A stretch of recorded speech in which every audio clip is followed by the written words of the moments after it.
Hello everyone, it's Brittany, and if you're new here, welcome. This is my channel where I like to talk about horror movies, mostly everything that I love about them, but also some things that I just don't like.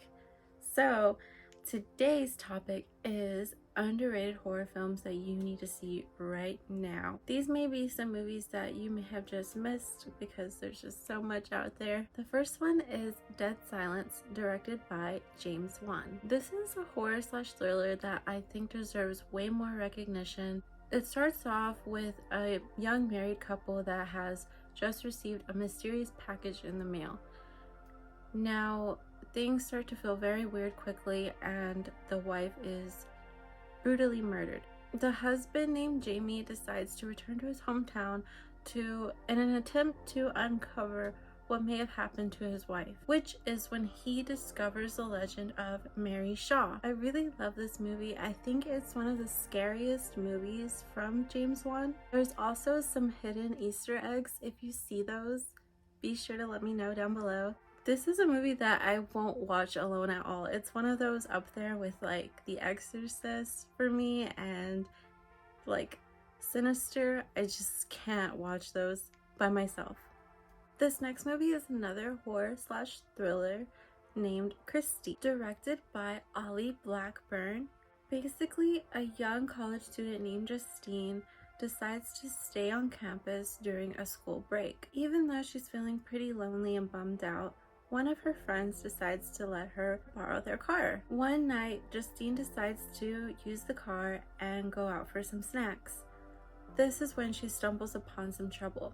This movie takes some really wild turns and will leave you in suspense. I think it's totally worth watching, and even Ashley Greene is in this movie. This next movie is called The Uninvited, directed by Thomas Gard and Charles Gard.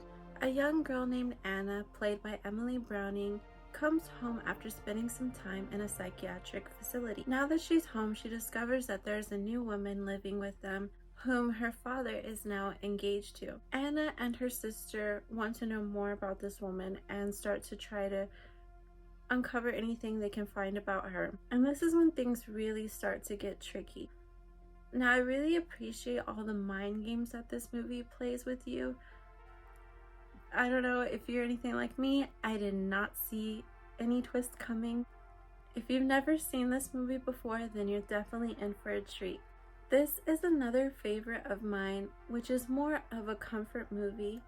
This is called The Innkeepers, directed by Ty West, starring Sarah Paxton as Claire and Pat Healy as Luke. Claire and Luke are co-workers at a New England hotel, which is actually about to close down. Supposedly, the place is haunted. Conveniently, they are both ghost hunting enthusiasts and decide to investigate as much as possible during the last weekend open. This one is a really slow burn.